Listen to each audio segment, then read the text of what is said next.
On vous souhaite la bienvenue à ériclatour.com. Dans quelques instants, on reçoit Guy Martin, l'auteur, compositeur, interprète de Saint-Jean-sur-Richelieu, longtemps reconnu comme étant le pianoman de la région. Il lance un EP avec 4 chansons, ses propres compositions. Il y a des ballades, du rock, il y a même un peu de country à travers ça, du français et de l'anglais. Bref, on en fait le tour dans quelques instants. Mais d'abord, parlons des virées gourmandes et de la Montérégie, le garde-manger du Québec.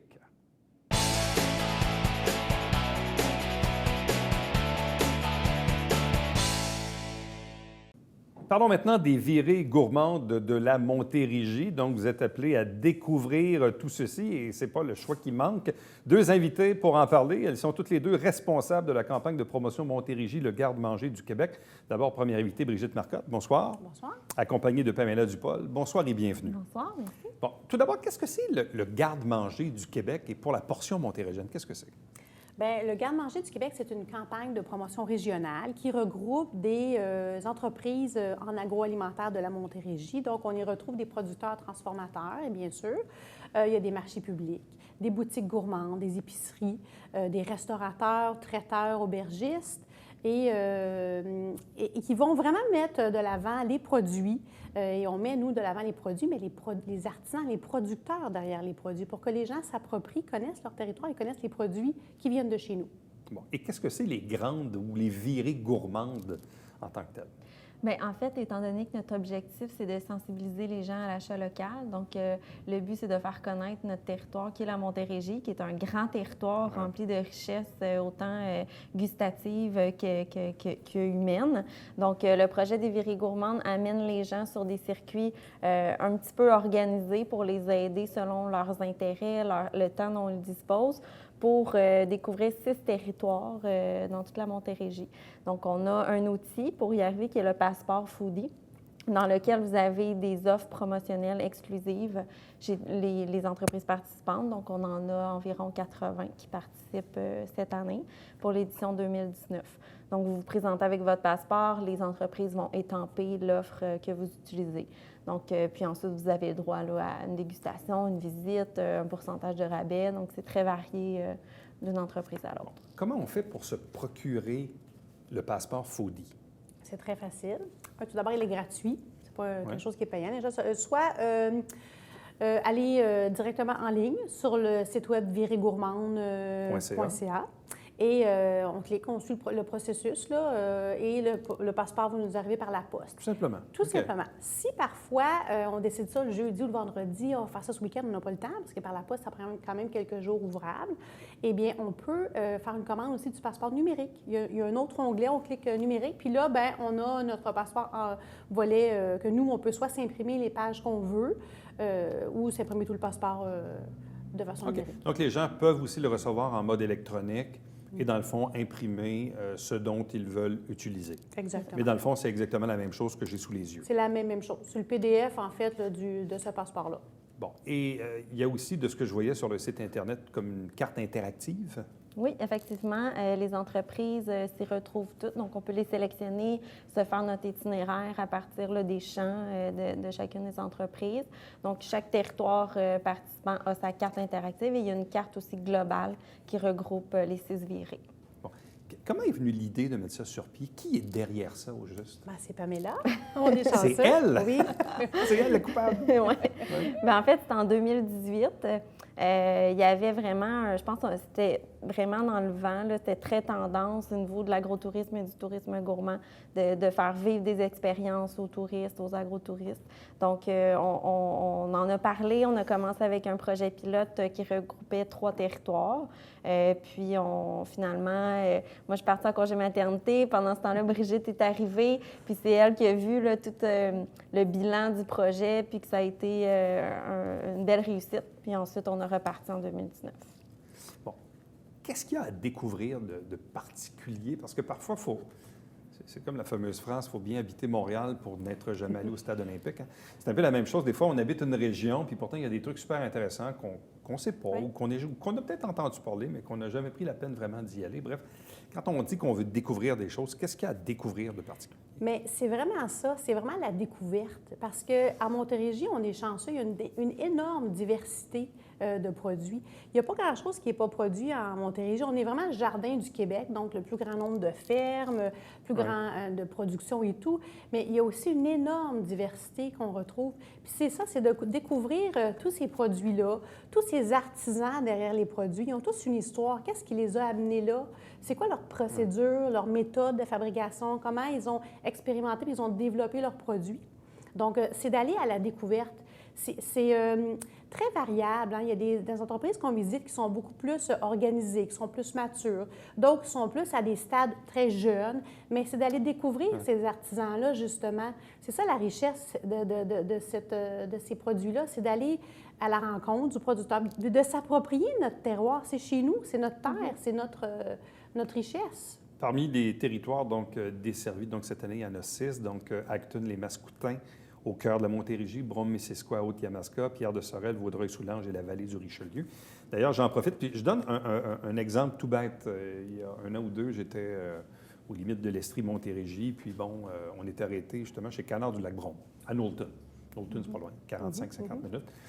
Puis pourtant, oui, on a déjà acheté à l'épicerie des Canards du Lac-Brome qu'on se fait à la maison, mais le fait d'arriver sur place, de voir les installations, ça nous donne un tout autre regard quand on retourne ensuite à l'épicerie et qu'on rachète un canard du Lac-Brome. Je donne cet exemple-là.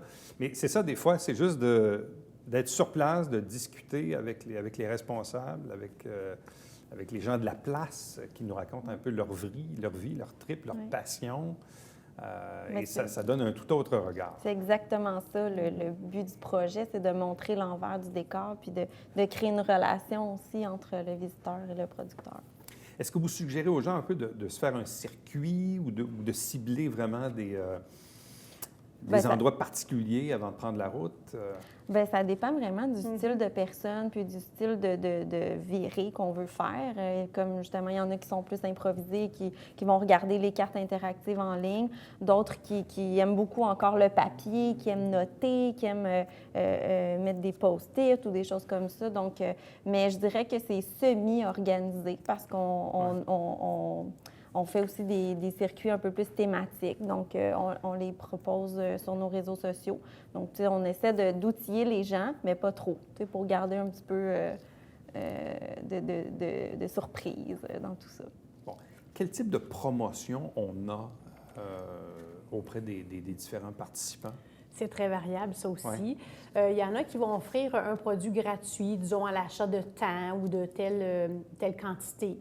Il y en a qui offrent un rabais en dollars sur une facture. Il y en a qui offrent des rabais en pourcentage. Alors, c'est vraiment un petit peu de tout.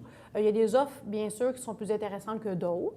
Mais en somme, là, il y a toujours un petit plus. Il y a toujours un petit extra qu'on a en ayant notre passeport avec nous. Puis ceux qui n'ont pas de passeport aussi, là, où il y a d'autres offres, parce qu'à un moment donné, il faut imprimer, hein, puis il y a une date. Puis il faut, bon, mais entre-temps, mais les producteurs, ils continuent de récolter et tout ça. Alors, les gens, on a développé aussi une infolette. Les gens s'inscrivent à l'infolette, puis ils reçoivent des coupons avec des offres numériques. Okay. Donc, selon les saisons, un producteur qui veut offrir quelque chose d'autre, bon, bien là, les gens peuvent avoir d'autres offres en surplus pour se procurer d'autres choses. Bon. Est-ce qu'il y a une période inscrite dans le temps? Autrement dit, est-ce qu'on a ici devant nous, est-ce que c'est uniquement pour l'été et l'automne ou jusqu'à début de l'hiver, ou est-ce que c'est annuel? Bref, ça s'inscrit comment au niveau du calendrier, si on veut?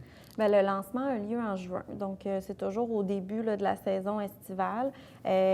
Puis cette année, vraiment, là, on est en plein dedans, la saison des récoltes, c'est une super belle saison, les légumes d'automne, les pommes, donc on a une belle diversité là-dedans. Mais cette année, là, il y a des offres qui se poursuivent jusqu'en décembre 2019, donc pour inclure là, tout l'achat des fêtes, pour que les gens soient, encore une fois, sensibilisés à l'achat local pour leurs cadeaux, leurs menus du temps des fêtes. Donc, il y a des offres, là, c'est ça, qui se poursuivent. Bien, souvent, les escapades de fin de semaine sont intéressantes à ce moment-ci de l'année, parce que la météo est quand même assez intéressante depuis quelques années, l'automne. Parfois, l'hiver s'installe assez tardivement. Puis parfois, les gens aussi, la fin de semaine, ne savent pas trop quoi faire parce que là, vas-tu faire 12, vas-tu faire 9, vas-tu faire 4, il va-tu faire beau? Non, mais c'est ça. Parfois, les gens se cherchent des activités à faire selon un peu la météo de la journée. Puis bon, on peut toujours se balader dans un rayon d'1 heure de route une heure et demie aux alentours. Donc, bref, ça peut donner donc des idées, justement, de découverte ou pour meubler un peu nos fins de semaine d'automne. Parfois, on ne sait pas trop quoi faire selon la météo du temps. Bref, ça peut nous inspirer. Comme on dit. C'est sûr. Oui. Donc, virégourmande.ca. Donc, allez sur le site Internet, pour voir évidemment les cartes interactives ou pour commander le passeport foodie en question. Ou encore le garder en mode électronique et imprimer les pages de vos choix, ou encore recevoir des infolettres pour vous mettre à jour. Et est-ce qu'il y a de bonnes chances que ça se répète en 2020? On se croise les doigts. Je pense que oui, on a des entreprises qui se manifestent, puis des nouveaux territoires aussi. Donc, je pense qu'on a une belle édition 2020 aussi l'année prochaine. Je mentionnerais juste aussi nos réseaux sociaux. Donc, Facebook, Instagram, on est très actifs. Puis justement, c'est là-dessus qu'on partage nos circuits thématiques. Donc, les virées gourmandes de la Montérégie, le passeport Foodie 2019, donc que vous pouvez bien sûr vous procurer. Donc, tout ceci s'inscrit dans cette campagne de promotion de la Montérégie, le garde-manger du Québec. À vous deux, merci beaucoup. Merci. Restez avec nous, on vous revient à l'instant.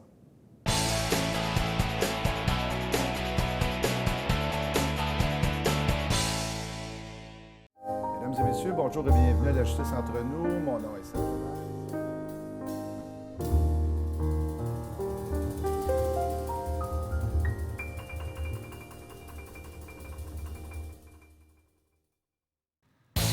Salut, ici Alexandre Baudouin. Et François Trépanier. François, cette semaine à Sport Express, spécial géant. Oui, avec coach Jean-Philippe Bégin et le joueur étoile Nicolas Lessard. Voilà, manquez pas ça.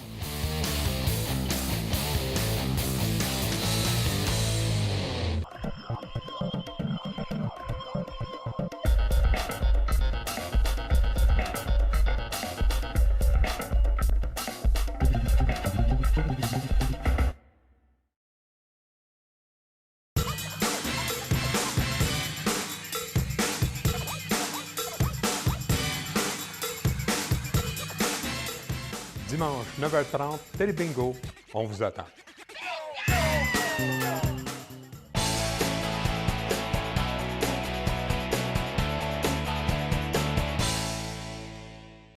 Il vient de lancer un EP. Il s'appelle Guy Martin. Il est auteur, compositeur, interprète. Il est de Saint-Jean-sur-Richelieu. Il est avec nous. Bonsoir et bienvenue. Bonsoir, Éric, comment vas-tu? Moi, ça va très, très bien. Ah, numéro 1. Éric, très heureux d'être avec toi. Qu'est-ce que c'est un EP? Un EP, et voilà. Un EP, Éric, habituellement, c'est une façon, je dirais, de faire la promotion d'un album, OK? C'est habituellement, si tu veux, je n'appellerais pas une compilation, c'est un regroupement de pièces, habituellement de 3 à 4 pièces, qui vont faire partie d'un album, OK? Mais qui ne représentent pas l'album en tant que tel. C'est plus une façon, Éric, de dire, OK, on est en train de travailler un projet musical et voici ce que ça a l'air en 3 ou 4 pièces. Et dans ce cas-là, c'est ça, c'est le EP qu'on vient de sortir, moi et Régent Lachance. Et on prévoit sortir l'album complet là, à l'hiver 2020. Bon.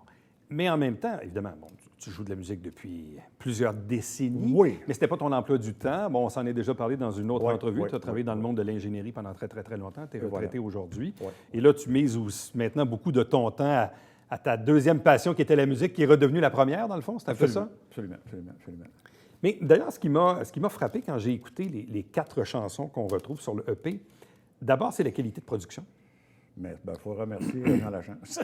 La qualité de production est vraiment au rendez-vous. Oui. Bon, évidemment, les différents musiciens qu'on y retrouve, bon, tu fais référence à Régent Lachance que Jean-Marc Parent appelait Reg. Et voilà. C'est le fameux Reg. Parmonton Reg. Parmonton. C'est tout à fait lui. Qui sont les autres personnes qui ont gravité autour de l'album? Les autres personnes, il y a Éric Bergeron, qui est un bassiste, qui demeure à Saint-Jean d'ailleurs. Éric qui a travaillé avec Michel Pagliaro, entre autres, bassiste d'expérience.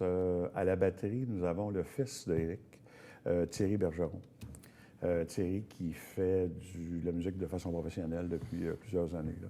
Alors, ce qui est intéressant, Éric, c'est que j'ai vraiment regroupé, écoute, Régent Lachance, qui bon, comme on sait, qui était l'ex-guitariste de Johnny Hallyday, avec Éric à la basse, qui est extraordinaire, ex-bassiste de Pagliaro, son fils Thierry, qui complète une section rythmique tout à fait extraordinaire. Alors moi, ce que je fais là-dedans, je joue du piano, je joue de la guitare aussi, et je chante, chanteur principal du groupe. Ce qui est intéressant, Éric, c'est au niveau de ces pièces-là, je veux dire, ces pièces-là, c'est des pièces que j'ai écrites depuis longtemps, OK? Mais que on est un peu au siècle où à peu près tout le monde fait des CD. Là. Mais je veux dire, écoute, moi, j'ai déjà quelqu'un qui m'avait fait écouter un CD, puis tu entendais quasiment la porte du frigidaire qui ouvrait, là, en même temps que le refrain principal. Tu sais. Alors, c'est ça. Mais je me suis dit, je ne veux pas faire ce type de production-là avec mes pièces. Ce que je voulais faire, c'est d'attendre, et là, c'était vraiment si seulement si, d'attendre quelqu'un qui pourrait faire une production justement professionnelle. Bon. Ce qui est intéressant avec ce EP, avec 4 chansons, il y a des chansons en français ou en anglais. Oui, il y a une chanson en anglais, 3 en français. Il y a des chansons plus rythmées, d'autres plus ballades, même à la limite une qui est plus folk. Oui. Et donc, on a vraiment 4 chansons extrêmement différentes. C'est très différent l'un de l'autre. Oui. Ça, Éric, j'ai toujours voulu, j'ai toujours imagé le fait de... Je me suis dit, si je fais un album à un moment donné, j'aimerais que ça ressemble à ça. Moi, je pense que le meilleur album au monde qui n'a jamais été fait, OK, c'est l'album A Night at the Opera de Queen, sur lequel on retrouve là, Bohemian Rhapsody. Bon, ça.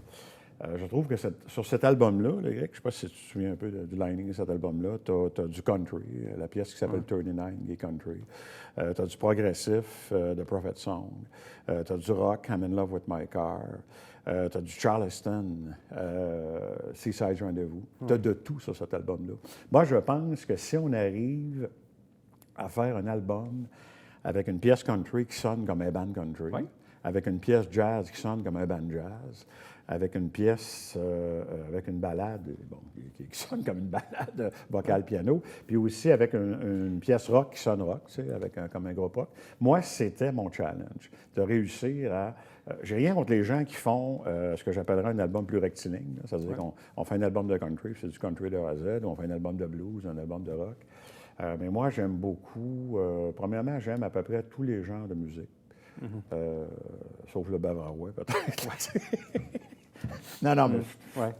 Mais bref... Dépendamment d'occasion. Mais je veux dire, mais ce que je trouve le fun, Éric, c'est que si on peut réussir à faire quelque chose d'intéressant, je parle au niveau des textes, au niveau de la mélodie, au niveau du groove, au niveau de la production, si on est capable de faire quelque chose d'intéressant dans le country, si on est capable de faire quelque chose d'intéressant dans le rock puis dans le jazz, moi, je trouve que c'est un challenge le fun, mais c'est évident que ça prend une équipe autour de ça. Tu sais. Bon, parle-moi des chansons. Il y en a 4.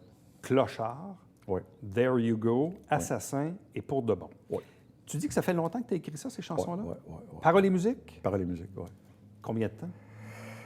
Clochard, ça a été écrit, c'est une pièce que j'ai écrite à Sept-Îles dans le début des années 80. Okay. Alors, c'est une pièce qui est un peu vaporeuse, une pièce dans laquelle il y a beaucoup de brouillard comme tel. Ça raconte l'histoire de quelqu'un qui se promène dans une ville par une nuit de brouillard et qui en profite dans une ambiance un peu, comment dirais-je,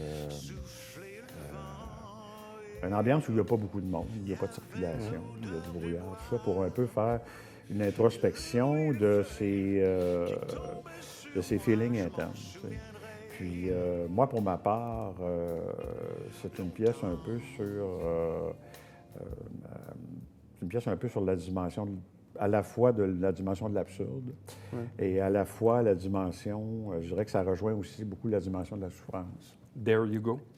There You Go, ça raconte l'histoire de quelqu'un qui voyage par la pensée, mais qui n'a pas une scène pour voyager, tu sais, mais qui peut très bien le faire par la pensée. Je veux dire, there's a long, long way to Mexico, but I heard the call through the walls of my home.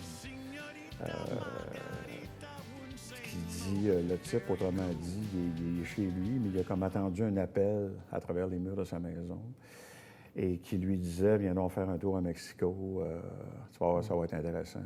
Et dans un autre tableau, après ça, il sent un appel pour aller faire un tour à San Francisco. Où ça dit When tons of flowers were calling me from the past. C'est ça, tu sais, ou une tonne de fleurs m'appelait ressurgissant du passé. Moi, ce que je trouve intéressant, Éric, c'est que je pense que si on peut, certaines personnes peuvent peut-être trouver la vie plate actuellement, tu sais. Mais je pense que si la vie est plate, je pense que la platitude vient éminemment entre les deux oreilles. Je pense que c'est ça, Éric. Je pense que si on vient par l'imagination, OK? Et c'est ça l'histoire, c'est quelqu'un qui voyage par la pensée. Il est assis dans son salon, mais il voyage. Tu sais. Et je pense qu'il y a une façon de créer strictement au niveau de l'imagination, de la pensée.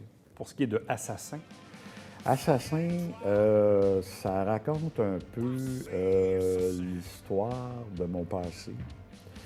Et ça raconte un peu, en réalité, Assassin est jumelé dans le texte à Passé Assassin. Ce qui fait que peut, évidemment, dépendamment de la personne, y avoir des éléments dans la vie passée d'un individu qu'on peut identifier à un certain moment donné comme des éléments qui nous ont troublés ou des éléments de souffrance. Et je pense que beaucoup de gens se retrouveront là-dedans. Il peut y avoir un élément ou un événement dans une vie qui fait que ça génère une souffrance plus exiguë. Et moi, dans mon cas, je me suis servi d'une de ces souffrances particulières-là pour générer cette pièce-là. pour de bon, ça c'est un peu comme ma préférée. Là. Pour de bon, Ouais. OK, bon. Pour de bon, une autre pièce sur la souffrance. Mais le texte est puissant, mais la mélodie est drôlement intéressante aussi. Oui. Oui, alors pour de bon, ce qui se passe dans Pour de bon, c'est que malgré malgré les difficultés apparentes de la vie, OK, il y a toujours une possibilité, Éric, et je reviens un peu à la thématique que je discutais là, justement dans la première pièce, Clochard. Il y a toujours une façon Il y a toujours une façon, Éric, Je pense qu'on est le propre maître de son bonheur et de ce que j'appellerais sa libération intérieure comme tel. Je pense qu'il n'en tient qu'à nous de se libérer d'un poids qu'on peut ressentir au niveau de la vie à un moment donné. Je pense que la solution, nous sommes...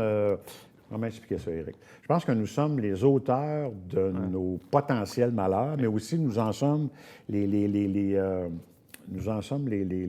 guérisseurs aussi. Mais dans le fond, ces chansons-là sont comme pas mal autobiographiques, si on veut. Oui, tout à fait.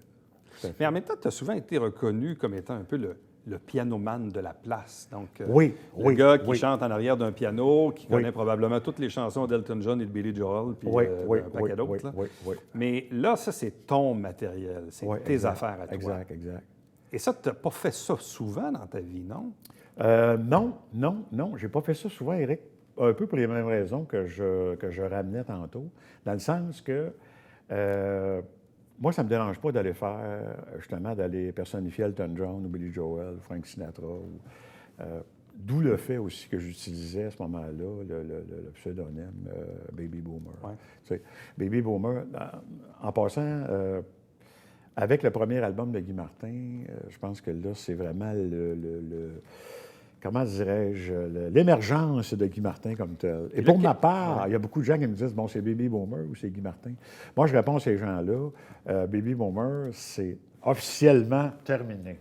Alors... Moi, je pensais que c'était les Blues Brothers, là, mais il en manque un, sa photo. Alors, c'est une photo. Oui, c'est ça. Mais en passant, Éric, c'est le EP. Alors, c'est pas... C'est intéressant que tu en parles. C'est pas une photo caractéristique de l'album. Alors, l'album va avoir une imagerie plus spécifique et caractéristique. Il manque combien de chansons pour faire un album là-dessus? Il manque, plus précisément, il y a 4 chansons là-dessus, donc il manque 7 chansons. Il va en avoir 7 de plus? 7 de plus, oui. Wow! Puis tu veux sortir ça quand? J'en ai déjà quelques-unes de faites, mon cher Éric. Et je n'ai pas assez proche de t'envoyer... La matrice? Oui, non, c'est ça, oui. Il y a une pièce... OK, là-dessus, Éric, je dirais que Clochard, qui est une pièce plus jazz, la première, There You Go, qui est country, Assassin, qui est une pièce rock, puis bon, Pour de bon, qui est une ballade, une ballade piano-voix. Il y a une pièce qui s'en vient qui s'appelle Flash, qui est une pièce rock, une très bonne pièce rock là, qui peut facilement s'apparenter là, à... Et tu veux faire quoi avec ces chansons-là? Je dis n'importe quoi. Là. Demain matin, là, Ouais. Éric Lapointe t'appelle et il dit « Hey, pour de bon, j'aimerais ça chanter ça. Tu Ouais. fais quoi? Alors, je dis, écoute, Éric, ça va être 6 000. Non, je vais t'expliquer. C'est la meilleure réponse de la soirée, Guy. Oui, vas-y. Non, je dirais, l'affaire est simple, c'est que moi, ma vision, Éric, du développement d'un artiste, OK, c'est premièrement d'avoir un certain contenu, OK? Ça prend un contenu.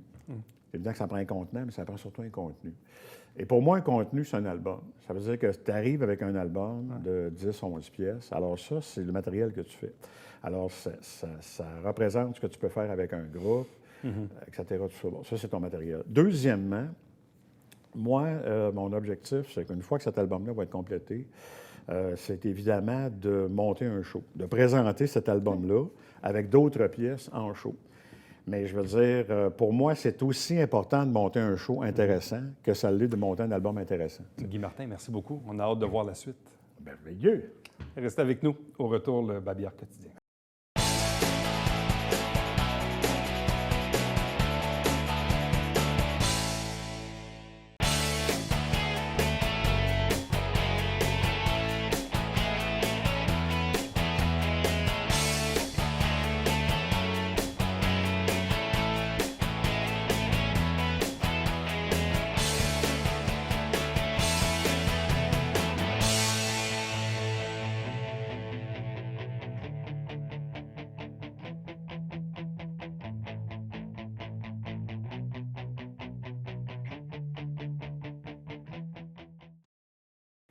Le premier week-end d'octobre, il y aura une vente de vêtements d'hiver à rabais à l'École secondaire Marcelin-Champagnat. En fait, c'est organisé par la Fondation et c'est pour le profit de la Fondation de l'École secondaire Marcelin-Champagnat. Chaque semaine, des extraits des travaux du Conseil de ville via l'émission Saint-Jean-sur-Richelieu. Et chaque dimanche matin, 9h30 en direct, c'est le Télébingo avec 4 000 $ en prix et 30 dépositaires dans la région pour acheter vos livrets. À demain. Bye-bye.